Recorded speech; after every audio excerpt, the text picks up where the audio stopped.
বলো কি বলবে? বলছি কি আমি নদী থেকে পানি তুলবো, তুমি নৌকাটা ওইদিকে একটু সরিয়ে দাঁড়াও। কেন? বলেছি তো আমি পানি নেব।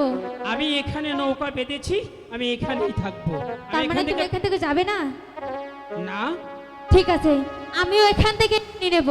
ঠিক আছে, আমিও দেখবো কিভাবে পানি। ওই আমার কাঙ্কের কলম